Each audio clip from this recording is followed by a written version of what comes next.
Hi everyone, today I'm doing a talk on the Tower of Babel and just some ideas I've had related to the Tower of Babel recently and the experience we're having at the moment with the pandemic and possibly Tartarian technology that people talk about, or as I'd prefer to call it, old world or mud flood technology. And the Tree of Life, which I did go into a bit in my last video. The Flower of Life. The Flower of Life is the rosette pattern, the solar winged sun disk, the third eye, the awakened eye of the pineal gland. The Tower of Babel story comes to us from Genesis 11. Now the whole world had one language and a common speech. As people moved eastward, they found a plain in Shinar and settled there. They said to each other, "Come, let's make brick and bake them thoroughly." They used brick instead of stone and tar for mortar. Then they said, "Come, let us build ourselves a city with a tower that reaches to the heavens, so that we may make a name for ourselves. Otherwise, we will be scattered over the face of the whole earth."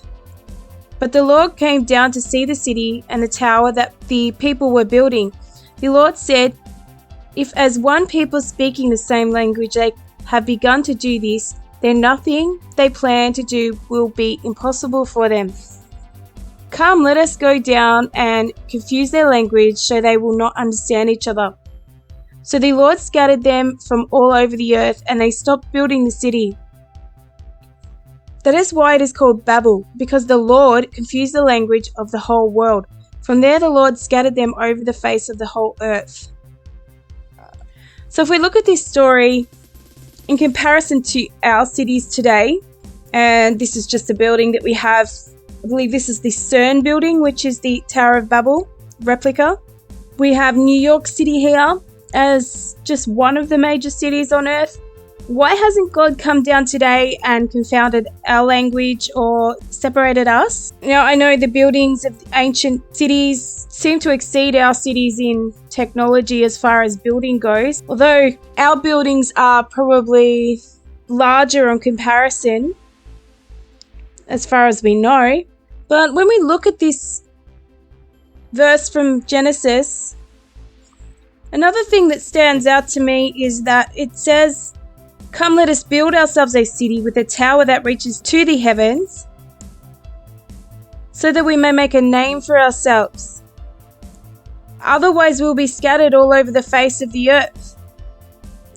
So their main reasoning behind building this city, this tower, was to make themselves important, or to make themselves a Nephilim, if you want to put it that way, a giant of the earth. And they were worried about being scattered. So I'm really interested in the concept that buildings and towers can somehow make us reach heaven, or have the potential to reach heaven, whatever heaven might be. And in our old-fashioned concept of heaven being just up in the sky or out of our atmosphere, a new, more modern understanding, I guess, or renewed modern understanding that potentially heaven is here now, but it's dimensional. And just as the cherubim kept Adam and Eve out of the Garden of Eden with the flaming swords, that somehow we are unable to attain this level of dimension that coexists with us, but is at a higher level, perhaps, that we cannot obtain, and that this may have been the purpose of Jesus coming here, to enable us to attain this level of returning to the Garden of Eden, or heaven, the kingdom, and having access to the Tree of Life. In the Norse mythology of Asgard and Midgard. We have the world tree. Asgard is above, Midgard is below where we live. Enclosure of the Aesir is one of the 9 worlds of Norse mythology and the home and fortress of the Aesir, one of the 2 tribes of gods, the other being the Vanir, who have their home in Vanaheim.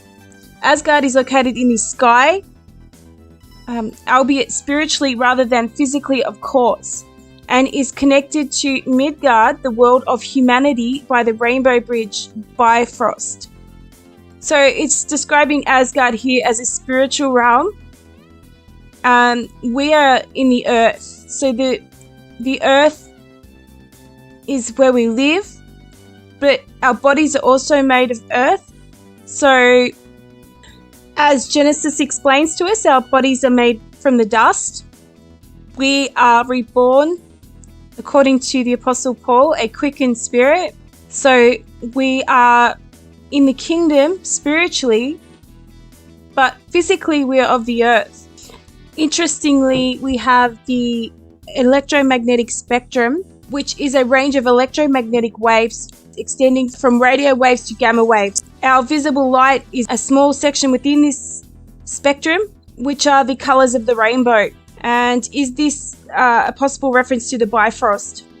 The guard element of Asgard's name is reference to the ancient Germanic concept of the distinction between the Innengard and the Utengard. That which is in Engard, inside the fence, or orderly, law-abiding and civilized, while that which is Utengard, beyond the fence, is chaotic, anarchic and wild. This applies both to the geographical plane and the human psyche. Thoughts and actions can be Innengard or Utengard just as readily as spatial locations. Asgard as the ultimate model of Innengard, while Jotunheim, the homeland of the giants, is the epitome of Utengard. And this is quite an interesting concept, because while I'm on this topic, I'd just like to go into Revelation 13, and we're looking at the mark of the beast and the translation of the word mark. And it's charagma in the Strongs. It means a stamp, impress, sculpture, engraving, a stamp, sign. And sculpture is an interesting concept that comes up later in, I'll speak about the Golem of Prague. It can also mean stamp or mark from the same as charax, a scratch or etching, i.e. stamp as a badge of servitude, or sculpted figure, statue, graven mark. Wow, this really is tying in with the Golem of Prague. And I just realized something too. If I go to this page about Aulus Claudius Carax of Pergamon, who was the Herod high priest of the temple of Asclepius, his name has this Greek word charax or mark. That's kind of ironic, but this word can also be used as a boundary mark as well. So a stake, when somebody is staking the border of a property. So this article, End Time Prophecy, Mark of the Beast Revised, says that all the answers are in the Old Testament, which is the shadow of the New Testament. If you don't study the Old Testament or the Old Contract or Covenant, then you're going to miss the mark and its meaning. The word mark in the New Testament word charagma, Complete Biblical Library says that the broader sense of the Greek word charagma refers to a stamp, an impression, an engraving, a mark or symbol. In this usage, it occurs as a noun from the Greek verb charasso, which means to cut, to a point, or to sharpen. In the days of the ancient Greek word charagma originally denoted the bite of a snake, the serpent, Satan, but as its use developed historically, it came to mean an inscription, i.e. on wood, stone, brass, casting dies, minting coins. A writing of any nature or stamp or personal identity, a brand to mark camels. Eventually, it denoted an official seal of attestation, validity, and authority. Character. The word character comes from charax. Luke 19:43, for in those days shall come upon thee that thine enemies shall cast a trench, charax, about thee, and compass thee round, and keep thee on every side. The complete word study dictionary of the New Testament by Spiros Zodhiates says charax from charasso, to grave, impress a mark. Charax means a strong stake of wood used in ancient fortifications, a type of fence or wall consisting of strong stakes thickly interwoven with boughs or branches of trees, a barricade. So charax can also mean the boundary of a fortified city. And if that fortified city were Babylon, it would mean either you're in that city, coming under its laws and its order, as stated in this Asgard article, or you're outside of that city in a place that is considered chaos. And I've just shown a picture of a star fort, just because I think they're pretty. But perhaps this could be tied in with these, that the fortified walls of a city have something to do with the Tower of Babel and its boundaries, and could be connected to the mark of the beast. Midgard, or middle enclosure, the world of human civilization, is, as the name implies, somewhere in the middle, not quite as Inamgard as Asgard, and not quite as Utengard as Jotunheim. But Midgard is a space enclosed on the geographical plane by fences and on the psychological plane by norms and laws. This makes it much closer, at least in theory, to Asgard than to Jotunheim. In other words, Asgard is the divine model upon which the pre-Christian Norse people patented their world. In the flat earth principle, we have the ice wall, which would be, in the same sense, a physical boundary that we are trapped within. But this could also represent, as this article states, the physical or spiritual or mental boundary of the laws that we follow within this realm are a type of ice wall that we allow ourselves to come under this law, the law of Babylon or Babel, and everybody accepts this law to be the only law.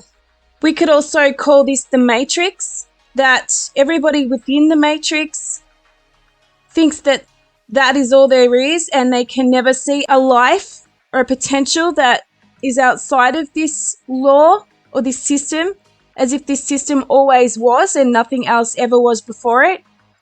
We have the analogy of Plato's cave, where we are trapped in this underground realm, and the reality of our life is projected onto the wall in front of us.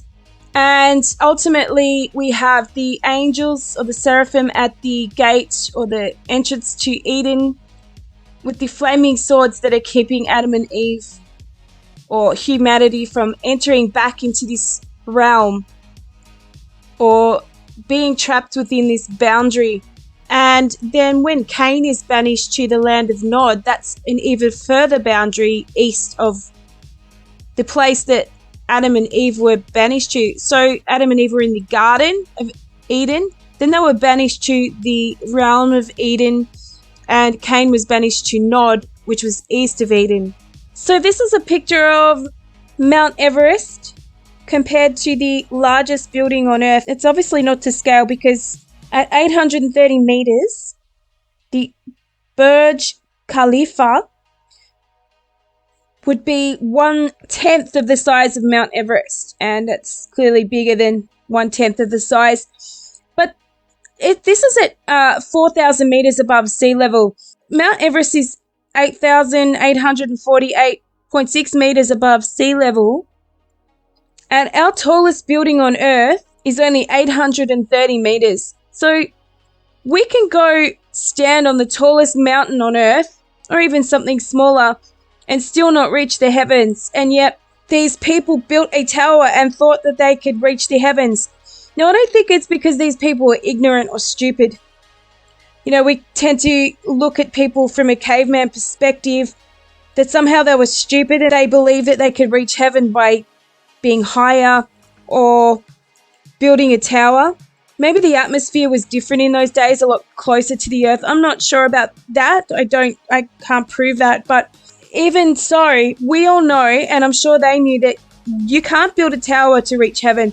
So there's another meaning to this tower. They built a literal tower, but the concept of reaching heaven has nothing to do with building a physical tower and climbing it to get there, because they could have gone and climbed a mountain or built a tower on top of a mountain to do so. Is it possible that the tower that they built, or something that was on top of the tower that they built, had something to do with this? Our technology today is becoming more and more based on microwave frequencies. Did it look something like this? This is the HAARP system. HAARP, High Frequency Active Auroral Research Program, is a little known yet critically important US military defense project which generated quite a bit of controversy over its alleged weather control capabilities and much more. Or perhaps it looked a bit more like these buildings here. And these are just examples of the Tartarian Antiquitech, the electrical pylons here, ancient EMF technology. I don't like using the word Tartarian, but I'm just referencing it to the discussion people are having on the old buildings and the possible uses, technologies that were embedded in the building of the actual buildings, and the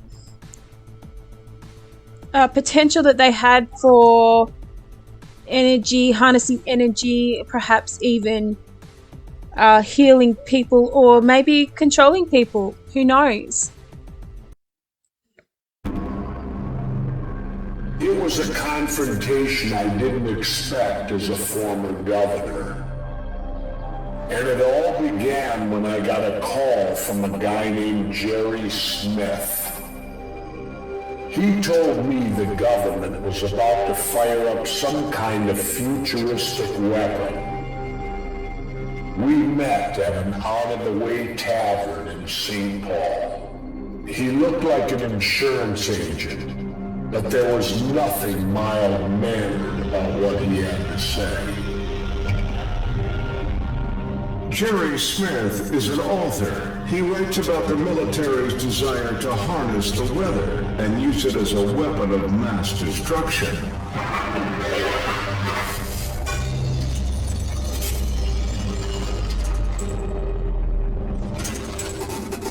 What I have for you is one of the most dangerous projects the United States government has ever attempted, that's going on live in our atmosphere, and the general public are still blissfully unaware of it. HAARP, High Frequency Active Auroral Research Program. It is a field linked together as to work as one giant antenna. It's 360 antennas. Each can generate 10,000 watts. 3.6 million watts collectively. The largest legal AM radio station in the US is only 50,000 watts. But they're not broadcasting out, they're broadcasting up. When HAARP is fired up, all those antennas shoot powerful radio waves into the ionosphere, the uppermost part of the atmosphere. They literally heat it. They create irregularities that allow the ionosphere to bounce powerful radio signals back to Earth. Officially, it's only in the research stage. Officially. To what purpose do they say they're doing that for? So they can communicate with deeply submerged submarines, and they could use this to locate, monitor enemy underground bases with the manufacture and launch of weapons of mass destruction. Big oil companies developed the HARP technology. But when the U.S. government realized its wider potential, it bought up all the plans. By the time work began in 1993, HARP was in the hands of the military. Jerry Smith says those hands turned the tool into a weapon. The HARP array seems to be based on a set of patents for a ground-based Star Wars weapon system. Now, it may be good to have Ronald Reagan and shield. Destroy incoming missiles and things of that nature if they're fired at. Exactly. This same set of patents also describes how it could be used to manipulate the weather over North America. Missile defense and weather control. Jerry Smith says that's only the tip of the iceberg in Alaska, because the extra low frequency waves that HARP generates can also drill much deeper than the ocean. Deep into your brain. That ELF that allows them to see deep in the earth and communicate with deeply submerged submarines is at the same frequency that the human brain works at. Brain waves really are, in part, radio waves. The brain can be influenced by external signals.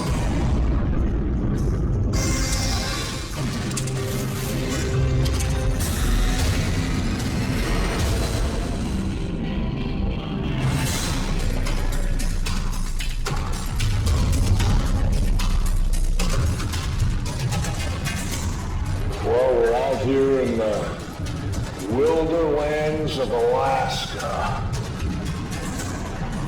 We're going to meet a Dr. Begich who seems to know a great deal about HARP. He's kind of made it his life's ambition as a second career or whatever. And this guy is probably the biggest authority on HARP that we're ever going to find. We'll talk to Dr. Begich, find out what he knows.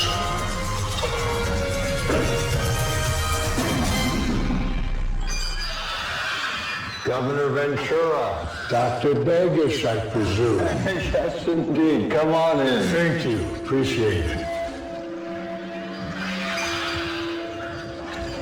Dr. Nick Begich is a prominent Alaskan, a well-respected author and activist, son of a U.S. congressman, brother of U.S. Senator Mark Begich. He's been studying and investigating HARP for the past 15 years. Now, I'm going to be honest, up until about 2 weeks ago, I'd never even heard of HARP, and I find it a bit disturbing.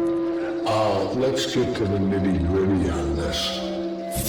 What type of offensive weapon does HARP have the potential to be? Let's kind of grade it. What does it do? Because it does a lot of different things. Not only, can they manipulate weather, but the idea of knocking aircraft out of the sky and leaving no residual damage. I mean, you could wage wars and nobody would ever know it. If you crank it high enough, So you're saying that if they crank this up, they could literally knock airplanes out of the air? That's correct. And you could also use it to knock out a satellite. Now think about that.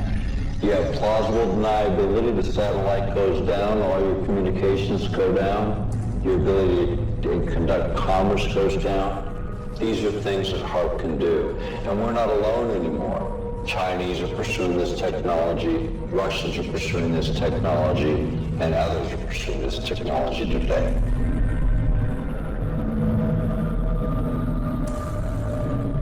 We got possible weather manipulation through the whole world. Right. Now, could it cause hurricanes and earthquakes? Well, that's very possible. Many scientists believe this. What you're saying to me, like if we wanted to attack someone, we could actually, with HAARP, attack them with the weather? Right. And there's actually a treaty that goes back to 1977 that the U.S. and the Soviets and 60 other countries signed, saying we wouldn't use what they called environmental manipulation, which was things like creating tidal waves, earthquake, weather modifications as weapons of war. Then what you're saying to me, point blank, is we quite potentially could be violating the treaty? Well, the rule is you can do whatever you want domestically. That's the way the treaty reads.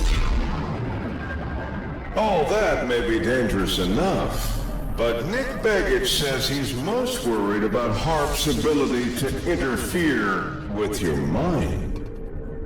Obviously, they deny it, but what we produce towards their own documents. You know, these are Air Force, Navy, military documents that actually lay this out.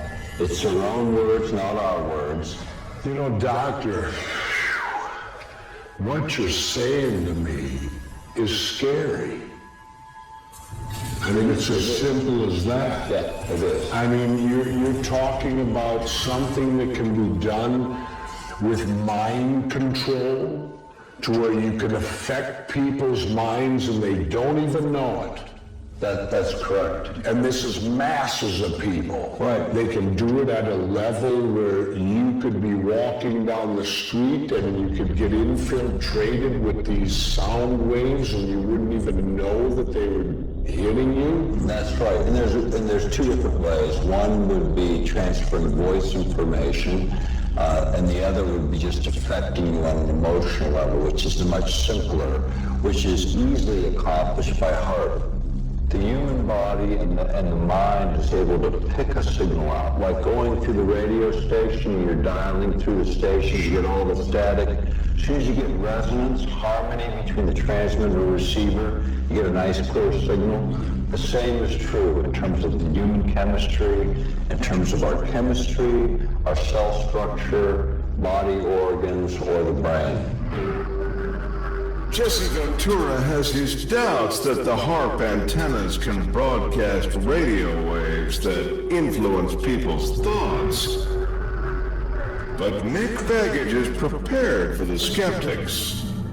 Now, this is a device that friends of mine in Germany designed, and we had demonstrated in the European Parliament in an open hearing a cruder version, but it made our point. This is just a standard CD player, and what these are is piezoelectric transducers. And in simple language, they carry a signal that can enter the nervous system so that you can get that proverbial voice in the head.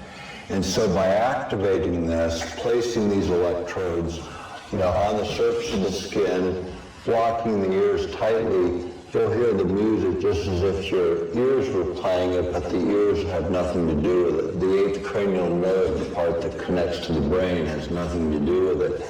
It's a different way. Is that working right now? Yeah, we can get it cranked up here. Crank it up. I want to try it. So in other words, I can touch this to my neck and hear it without my ears hearing it, and no one else in the room will hear it. That is correct. I want you to block your ears really tightly so you can't hear it. Still ahead, HAARP invades Jesse Ventura's brain. The incredible conclusion. Wow.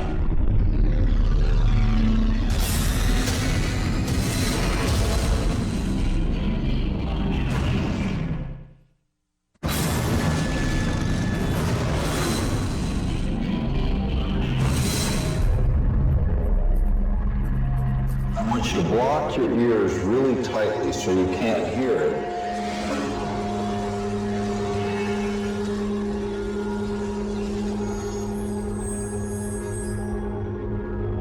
Jesse Ventura was skeptical about claims that the HARP antennas in remote Alaska have the power to control people's minds, including yours and his. Now, Dr. Nick Begich is showing him how the HARP transmitter can send a signal directly to his brain. Wow. So what did you hear? Well, I heard music, but it's strange because I listened to try to figure out where the music was coming from, and it seemed like right here. Right. It sounded like I was hearing it almost through the top of my head or my forehead. Right.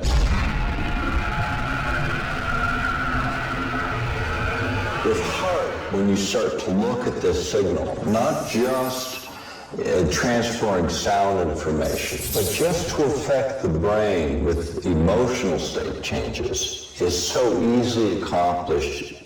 So we got mind control? Absolutely. In fact, if you go back historically, back to the 1960s when all of this work really started, the idea of mind control experiments, one of the guys that the New York Times reported was one of those experimental subjects was a Unabomber. If you remember, he attacked people who were involved in technology. Now, was that the result of the experiment? Because the U.S. military admits over 8,000 servicemen alone were used in these experiments.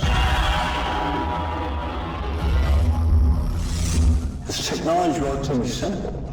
You can get the components off the shelf. You just have to have the technical knowledge to understand how to dial it in. Just like dialing in that radio station you're talking about. In between it's static, but when you get resonance between that transmitter and receiver, things start to happen. And in the earth, things start to happen. Where you already have something unstable, you can trigger that earthquake. Terrorists possess technologies that could create earthquakes, volcanic eruptions, modify weather.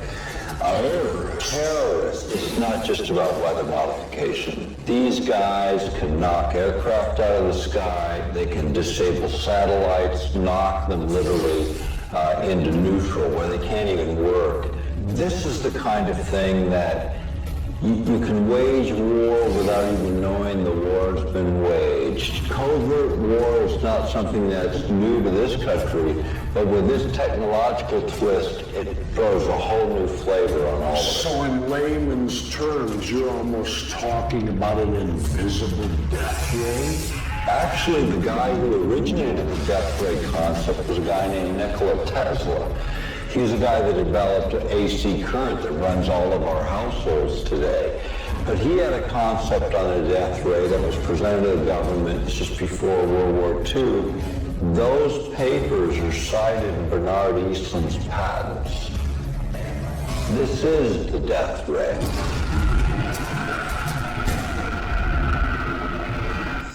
In 2 Peter 1 verse 19, Peter tells us, "We have also a more sure word of prophecy, whereunto ye do well that ye take heed, as unto a light that shineth in a dark place, unto the day dawn, and the day star arise in your hearts."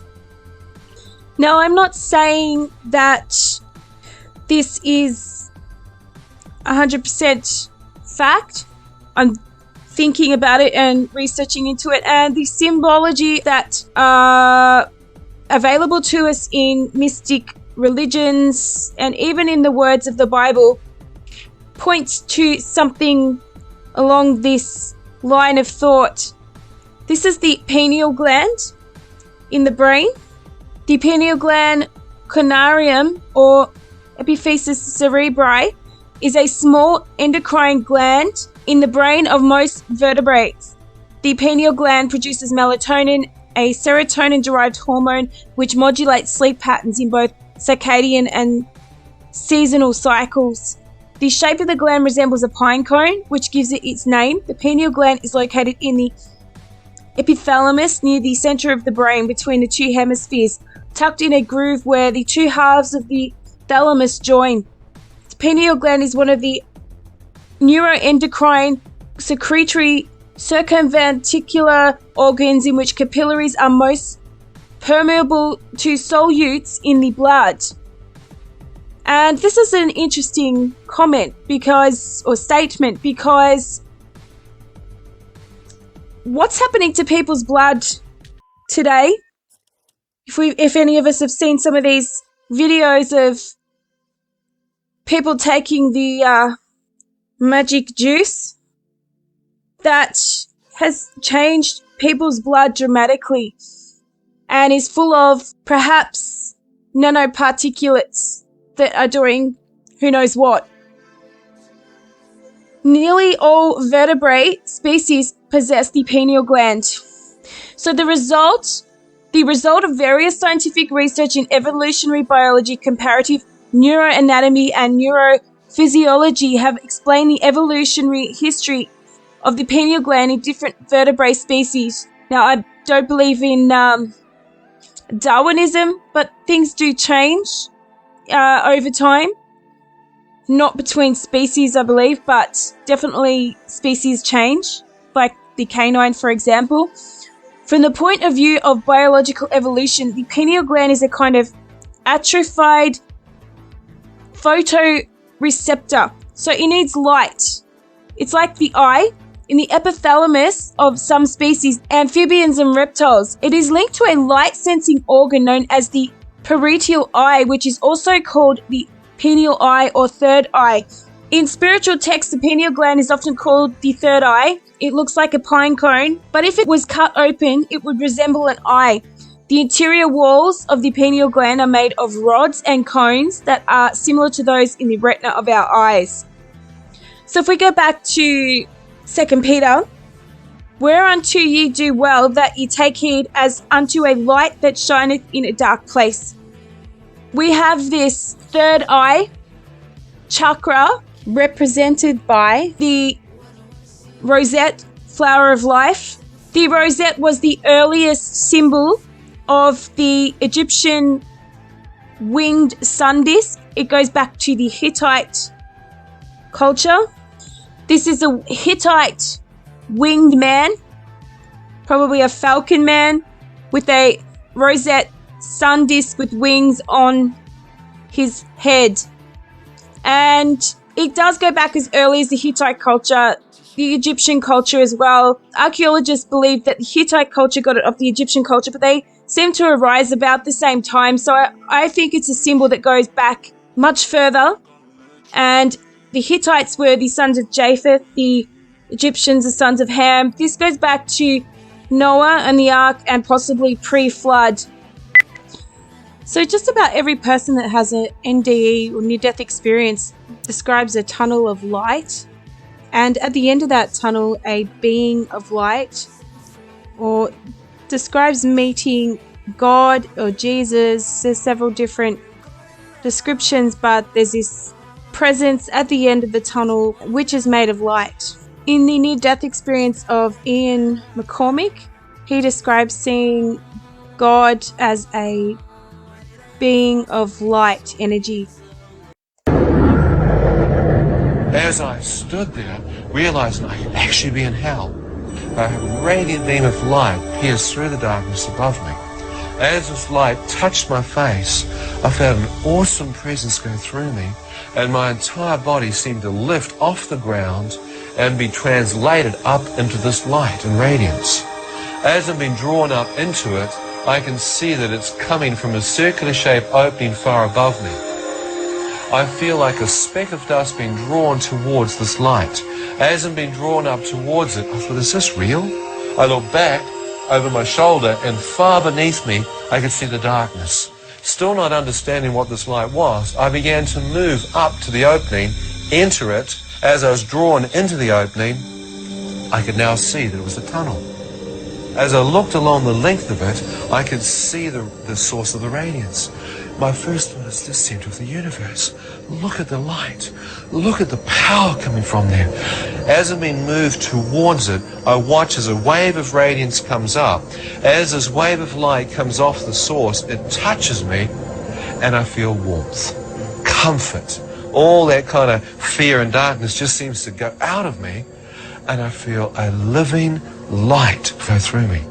Shafts of radiance came out from the central core. It was like a white fire. Phenomenal radiance in the central core. From that, I watched this brilliant light piercing out. And I thought, even the stars in the universe, even the constellations must find their energy source from this focal point.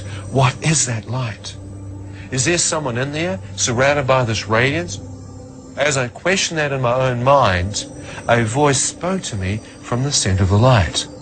The moment I hear his voice, I recognize it to be the same voice that spoke to me in the ambulance, telling me to the Lord's Prayer and whether I'd forgive.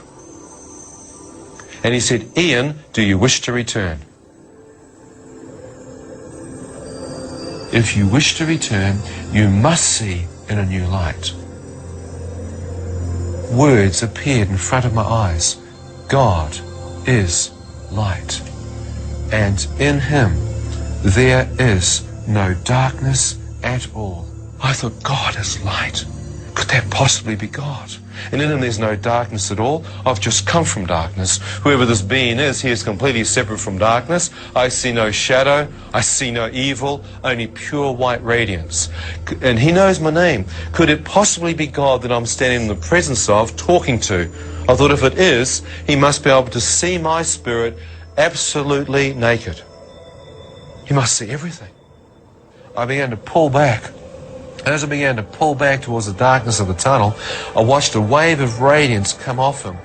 I expected it to touch me and literally catapult me back into the pit. But as this wave of light emanated forth off him, it moved through me, and all I got was love. The love was causing me to literally blubber. I was actually just bawling my eyes out. And I could feel an acceptance coming. I said, God, you can't love me. I've cursed you. More love. I said, I've committed all kinds of sins. I've slept around and taken drugs. More. As the love kept coming, I then literally divulged what I knew to be the most debauched things in my life. I wondered if I could just see his face. I'll know who God is. As I got within a few feet of his presence, I began to place my face into the light. And it didn't hurt your eyes. It was like you could look into it. As I placed my face closer in towards his face, hoping I'd break through that veil, as my face did, he suddenly moved. I saw an opening in a circular shape like a window into eternity or a door into eternity. As I looked through this, I could see an entire new earth open up before me. It was like I was standing on the threshold of eternity and I was getting a glimpse into it. As I'm looking, I can see grass with the same light and life emanating forth from it. I can see flowers, fields. I knew if I stepped on the grass, it would not damage it. The colour and the energy and the life emanating from it, it was amazing. I see a river, a crystal clear stream, trees along its banks, rolling hills to the left. I look out to my right, mountains in the distance, blue, blue sky, crystal clear. I'm standing there and I'm going, this is paradise. As I'm looking, I know that I belong here. It's like I knew I had been created by God to live here. I thought, why wasn't I born here in the first place? Why was I born on this earth? I knew I'd come home. I knew I'd traveled the world looking for that paradise, and here it was in front of me. I thought, I'm home. I'm home. As I started to move in, his presence came right back in front of me and blocked the way.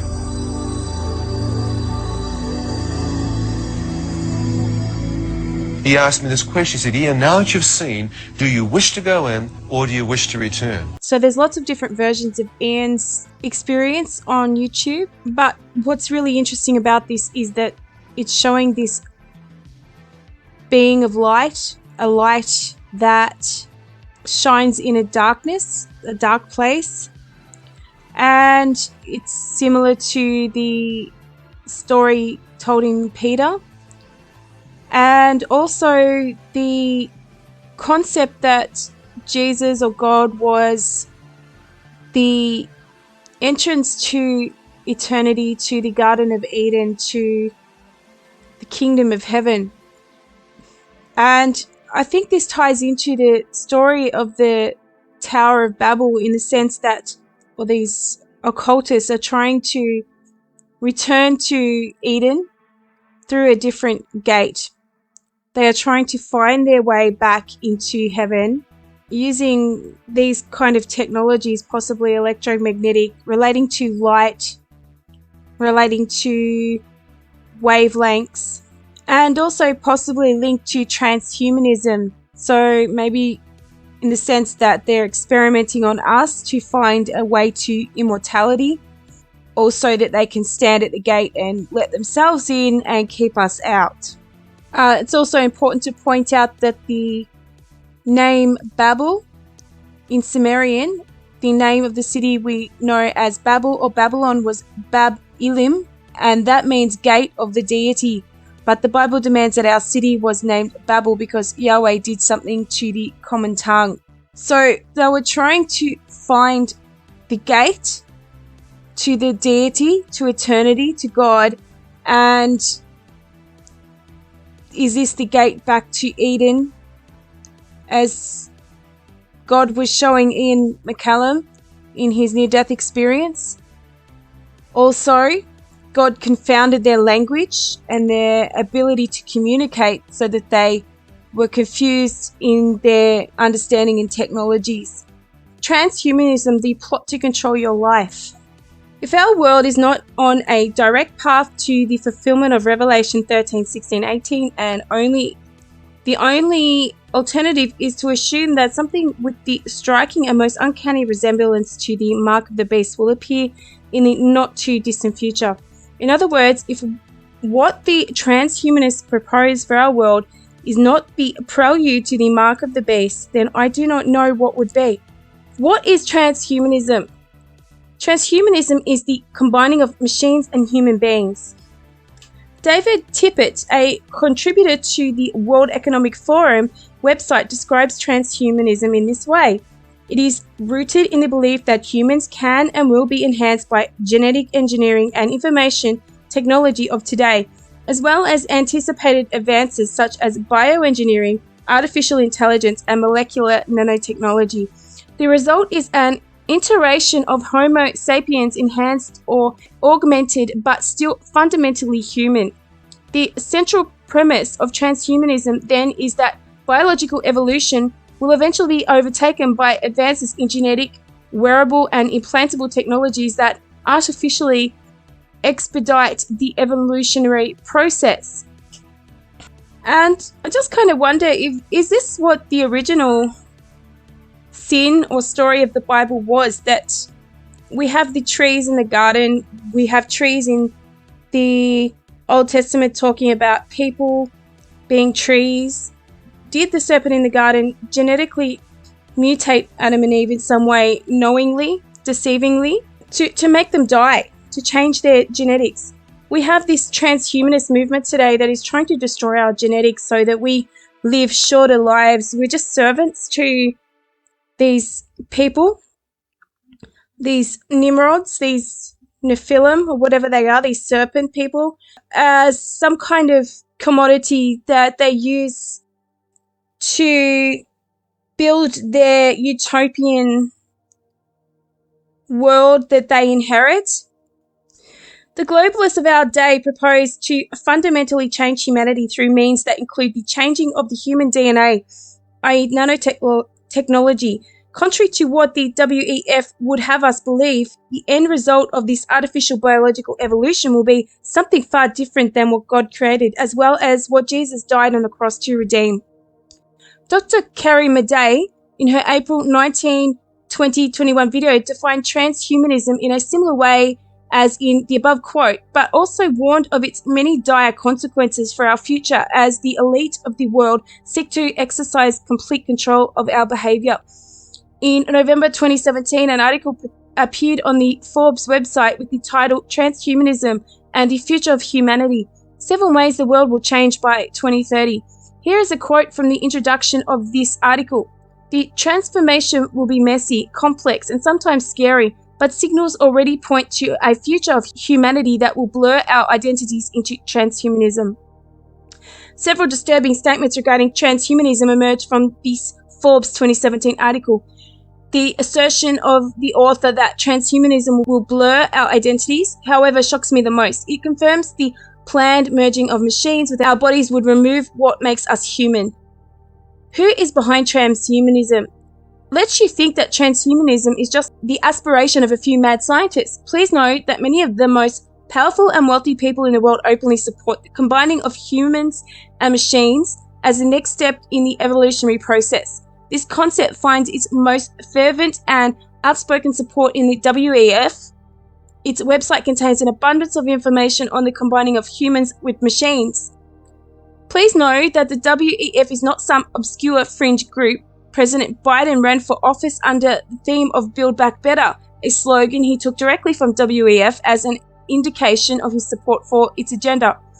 John Kerry, a prominent member of Biden's administration, has pledged the full support of the Biden administration to the Great Reset, championed by WEF. An article on the New American website ties together the Great Reset advocated by the WEF and the Biden administration with the push for transhumanism.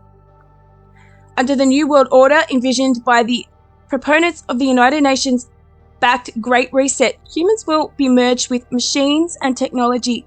Literally, perhaps most incredibly, the deep state globalists behind the efforts are coming out of the closet.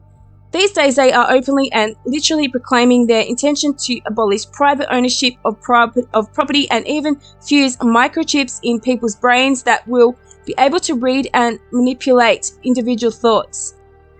Please read the preceding quote again. It aptly surmises my research and correctly connects the Great Reset of the WEF with the push for transhumanism, through which it will read and manipulate the thoughts of those under its domain.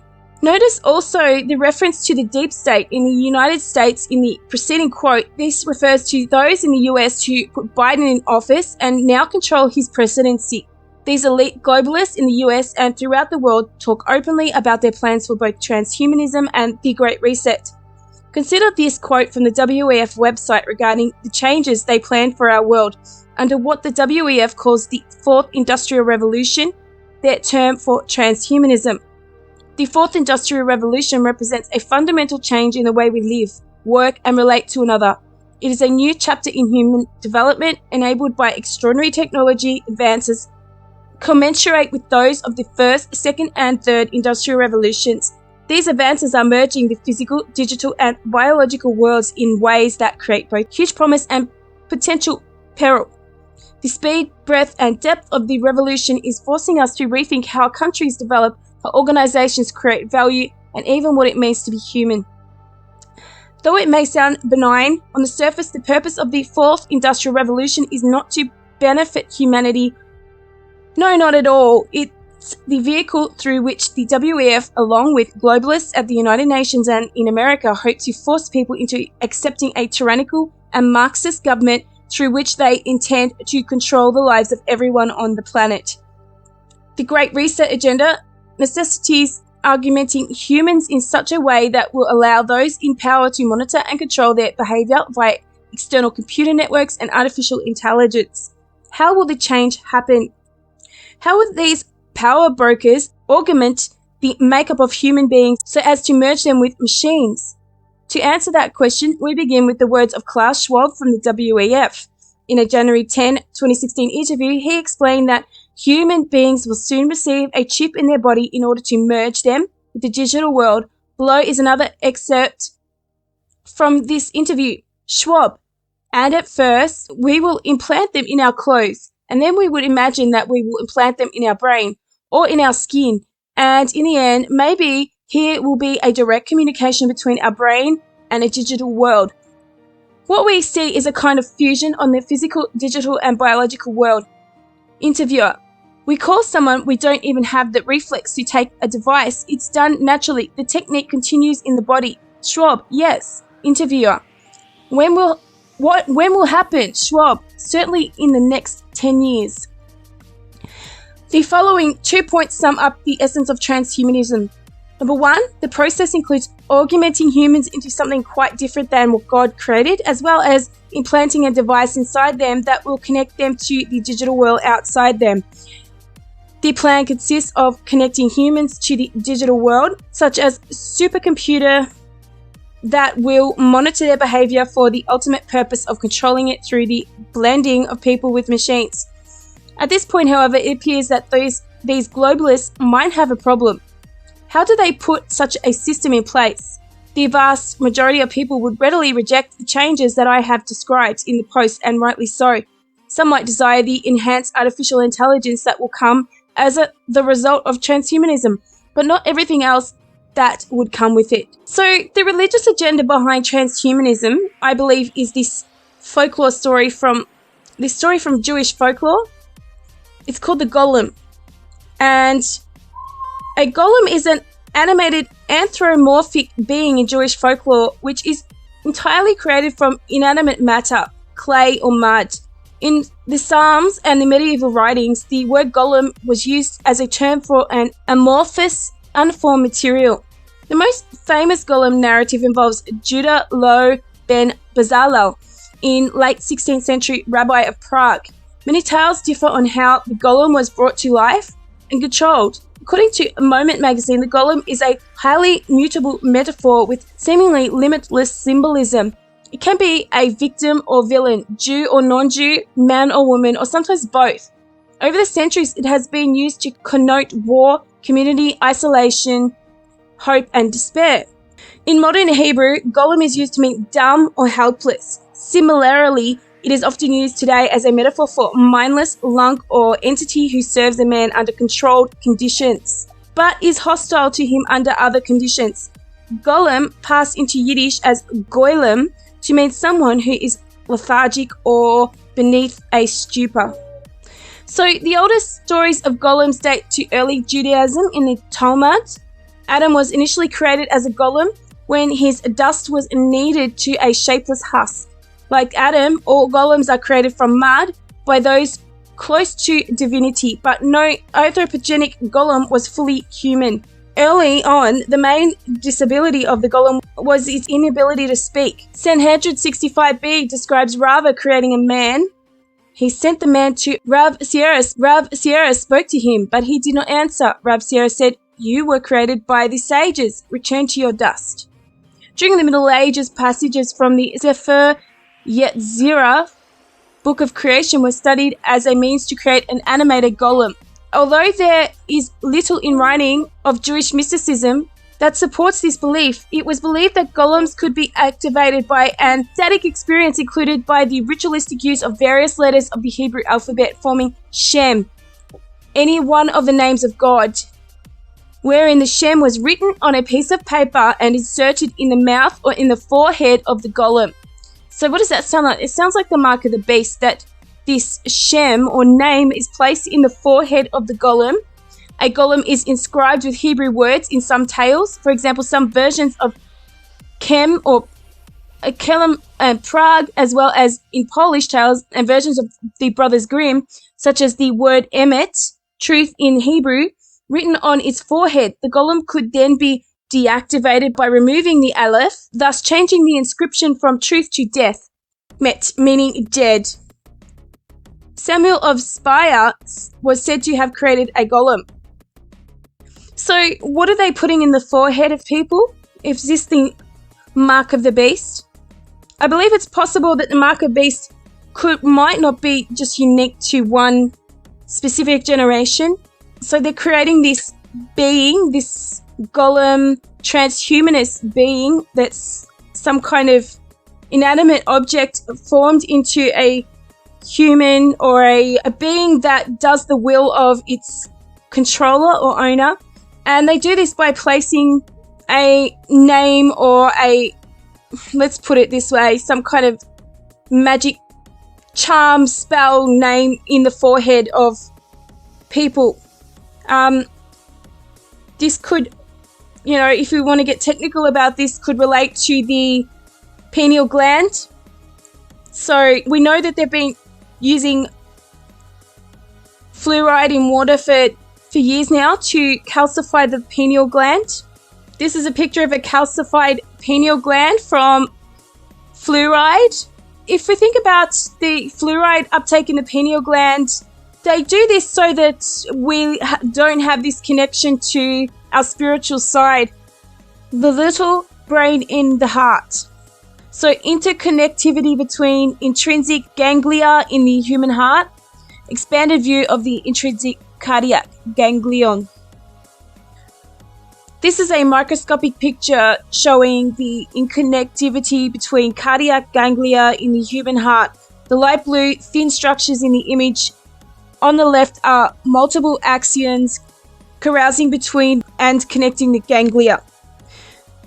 The heart has its own brain and consciousness. Many believe that consciousness awareness originates in the brain alone. Recent scientific research suggests that the consciousness actually emerges from the brain and body acting together. A growing body of evidence suggests that the heart plays a particularly significant role in this process. Research in the new discipline of neurocardiology shows that the heart is a sensory organ and sophisticated center for receiving and processing information. The nervous system within the heart, or heart-brain, enables it to learn, remember, and make functional decisions dependent of the brain's cerebral cortex. Moreover, numerous experiments have demonstrated that the signals of the heart continuously sent to the brain influence the function of higher brain centers involving in perception, cognition, and emotional processing. In addition, the extensive neural communication network linking the heart with the brain and body. The heart also communicates information to the brain and throughout the body via electromagnetic field interactions. The heart generates the body's most powerful and most extensive rhythmic electromagnetic field. Compared to the electromagnetic field produced by the brain, the electrical component of the heart's field is about 60 times greater in amplitude and permeates every cell in the body. The magnetic component is approximately 5,000 times stronger than the brain's magnetic field and can be detected several feet away from the body with sensitive magnometers. The heart generates a continuous series of electromagnetic pulses in which the time interval between each beat varies in a dynamic and complex manner. The heart's ever-present rhythmic field has a powerful influence on process throughout the body. We have demonstrated, for example, the brain rhythms naturally synchronize to the heart's rhythmic activity, and also that during sustained feelings of love or appreciation, the blood pressure and respiratory systems, among other oscillatory systems, entrain to the heart's rhythm. We propose that the heart's field acts as a carrier wave for information that provides a global synchronizing signal for the entire body. Now that being said, I have a very interesting question actually, that a lot of my fellow transplantees experience. After my transplant, there's a lot of things in my habits that changed. I was a hunter, I turned vegan. I started having lemons after my surgery cravings. I had a craving for a cigar, which I don't really like cigars. I didn't like cigars. A lot of things that in my personality changed.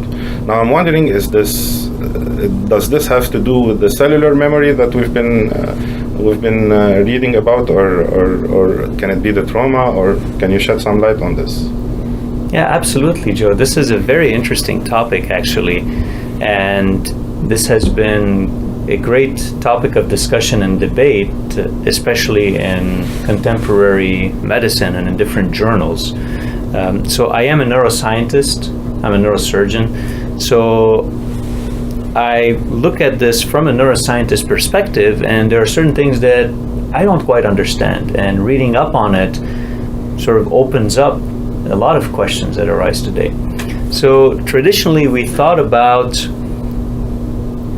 memory as being something that is primarily contained within the brain, and also there's another level of memory that's within your immune system, basically.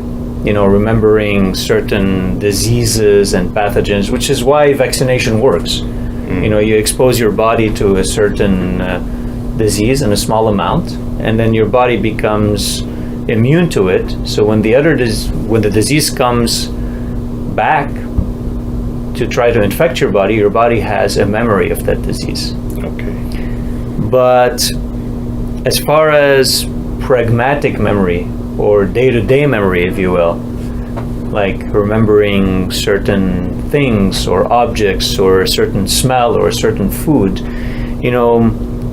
traditionally we thought that this had its core or its center somewhere in the brain. We know that new memories are formed in a part of the brain called the hippocampus. So the hippocampus is, I show you the brain here, it's at the base of the brain in what's called the temporal lobe. So this is the temporal lobe over here, and this is the hippocampus.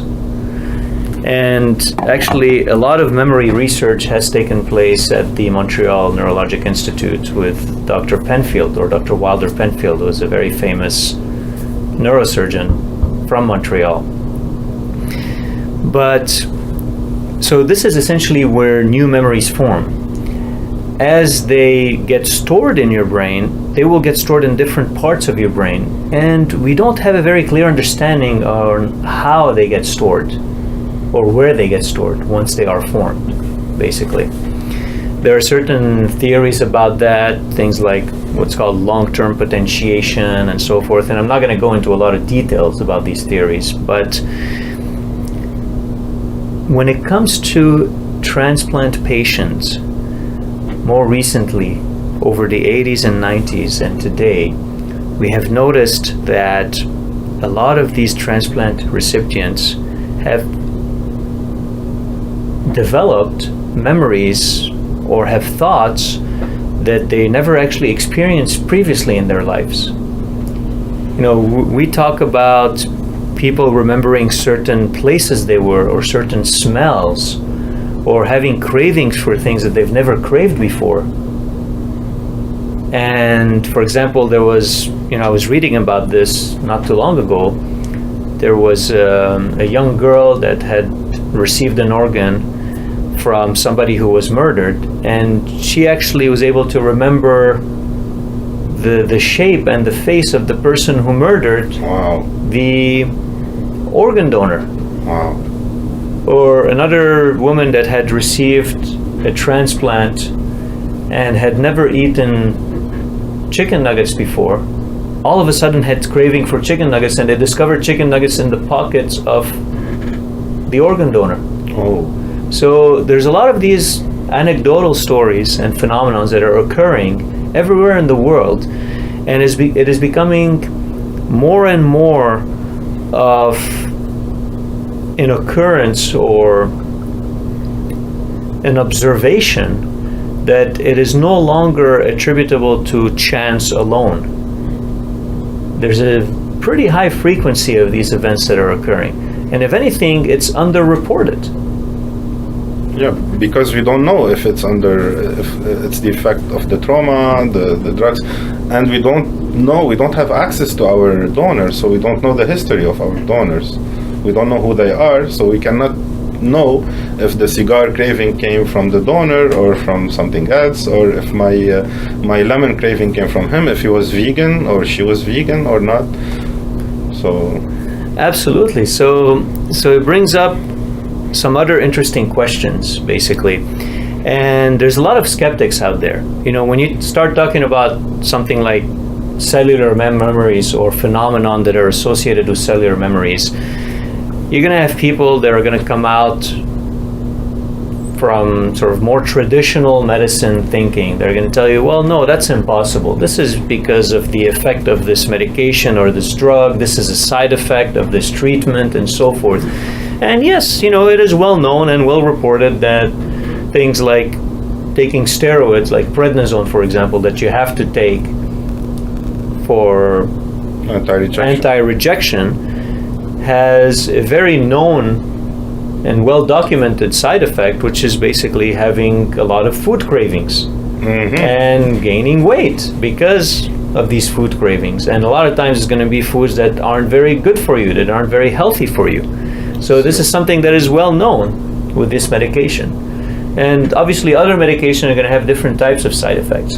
However, even taking that into account, there's still some phenomenons And more than just one or two stories here and there, it's something that we are seeing on a regular basis, phenomena that are unexplained by our traditional way of structuring memory as something that's either contained in the brain or in our immune system. So researchers like Dr. Schwartz, for example, have looked at cellular memory more in a structural way, trying to study sort of the energy that comes into these cells that are transferred in your body. And the volume of cells, does that change? Whether it's a larger organ with more cell volume versus a smaller organ. Things like the connections between these cells and your cells. There are theories like the microtubular theory, which is the microtubules sort of at the microscopic level. There are changes that occur in your body that interconnects your body with the cells of this organ that essentially can change the entire functioning of your body or the entire structure. So it is a very interesting phenomena, and it is a question of great debate, basically. What is the gut-brain axis? If you haven't heard of the gut-brain axis before, don't worry, you're not alone. Over the last decade, there has been a significant amount of research done on how the health of our gut can directly affect other organs, the brain being one of them. First things first, when looking at the gut-brain axis, we need to have a basic understanding of gut health. Every individual has a unique microbiome within their gastrointestinal tract, which consists of trillions of different commensal organisms such as bacteria, viruses, fungi, and more. These commensal organisms coexist to protect their environment and keep their host healthy. Collectively, they are known as the gut microbiome. Unfortunately, when there is a disruption to the gut microbiome, such as an overgrowth or an undesirable bacteria, this can cause inflammation to the gastrointestinal tract, and this is where the brain can be influenced. Another way the gut and brain are connected is through the creation of neurotransmitters. Several neurotransmitters such as serotonin, also known as our happy hormone, are created in the gut.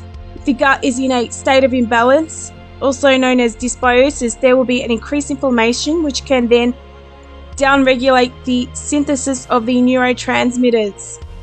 If you've ever gone with your gut to make a decision or felt butterflies in your stomach when nervous, you're likely getting signals from an unexpected source, your second brain. Hidden in the walls of the digestive system, this brain in your gut is revolutionizing medicine's understanding of the link between digestion, mood, health, and even the way you think. Scientists call this little brain the enteric nervous system, and it's not so little. The ENS is 2 thin layers or more than 1,000 million nerve cells lining your gastrointestinal tract from esophagus to rectum. What does your gut's brain control? Its main role is controlling digestion, from swallowing to the release of enzymes that break down food, and control of blood flow that helps with nutrient absorption to elimination. The ENS may trigger big emotional shifts experienced by people coping with irritable bowel syndrome and functional bowel problems such as constipation, diarrhea, bloating, pain, and stomach upset. For decades, researchers and doctors thought that anxiety and depression contributed to these problems, but our studies and others show that it may also be the other way around. Pashrika says researchers are finding evidence that irritation in the gastrointestinal system may send signals to the central nervous system that trigger mood changes. Are we on the verge of understanding the complex relationship between light, the human body, health, and life? But you would not know it from the way most persons view their health, the sun, and light.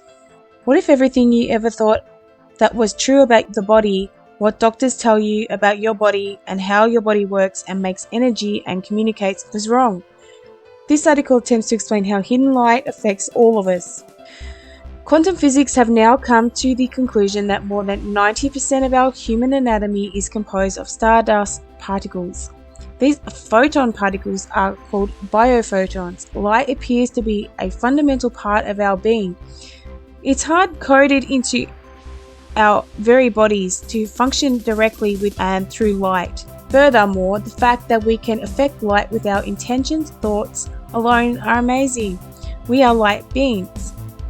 So, it is time to open the hidden mystery of photons and biophotons and how these relate to health and life. Why is it important to know about photons and biophotons? Photons work at the quantum physics level. Quantum physics reads like it is complex. But if we can better understand how the body works at the highest nanoquantum level, then it is clear to understand how the body works in everyday life. Kobayashi and associates validated that the body emits light or photons in 2009. Below is an example of the study that was funded by the Japanese Institute of Health. Kobayashi's capture of photons was preceded by Kirlian photography, which was officially invented in 1939 by Semyon Davidovich Kirlian and released to the public in 1970. The Kirlian photographic process reveals visible auroras around the object photographed. Illustrations on the left is a violet-colored light glowing aura around a person.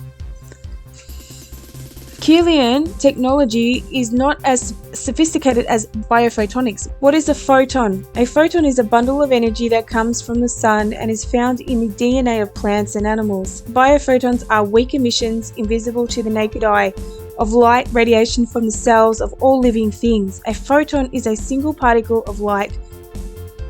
Plants, animals, and humans generate up to 100,000 photons per second per 0.15 square inches, 1 square centimeter of surface area. The light is too faint to be seen by the naked eye, but biophotons have been detected and verified using a special photon detector machine invented in Germany. Dr. Fritz Albert Popp, a German researcher in biophysics and a Nobel Prize winner, is the father of photons. He paved the way for the researchers to study biophotons and relate these to well-being and life. According to Popp, light is constantly being absorbed and re-emitted by DNA molecules within each cell's nucleus. These biophotons create a dynamic, consistent web of light. A system that could be responsible for chemical reactions within the cells, cellular communication throughout the organism, and the overall regulation of the biological system, including fetal embryonic development. Human body emits biophotons, also known as ultra-weak photon emissions, with a visible 1,000 times lower than the sensitivity of our naked eye. That is why you cannot see a photon with your naked eyes, but you may see an aura. The laser-like coherence, two lasers making one wave of the biophoton field, makes it the primary system for exchanging information in a highly functional, efficient, and cooperative fashion, lending credibility to the idea that it may be the intelligent factor managing biological processes. Dr. Piotr Garjajev claims that this communication is not something that happens only inside the individual cells or between one cell and another. He claims organisms use this light to talk to the other organisms and suggests that this could explain telepathy and ESP. It was like human beings already had their own wireless internet based on our DNA. According to a 2010 study, cell-to-cell communication by biophotons have been demonstrated in plants, bacteria, animal neutrophili, granulocytes, and kidney cells. A photon is a particle of light wave defined as a discrete bundle or quantum of electromagnetic or light energy. Photons are always in motion and in a vacuum, a complete empty space, have a constant speed of light to all observers. Photons travel at the vacuum speed of light. Photons trigger 100,000 functions per second, all at the same time in each cell of the body. Body cells working at this nanospeed should make you aware that the human body is complex and very specific. So it's saying that the photons may be what gives us the ability to have ESP or talk with our minds.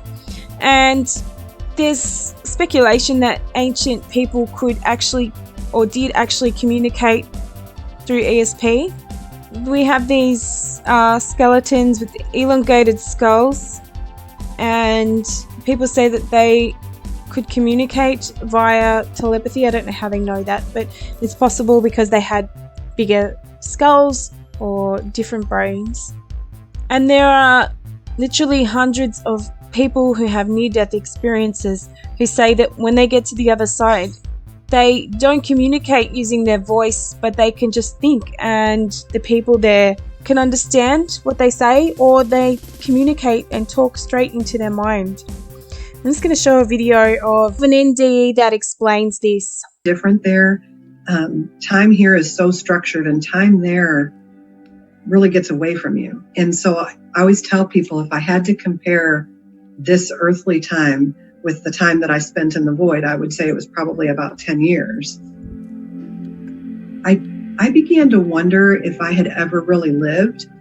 Like maybe I just imagined all of that to have something to think about in that place. I just didn't know what was going on, why I was trapped there, what I could do to get out.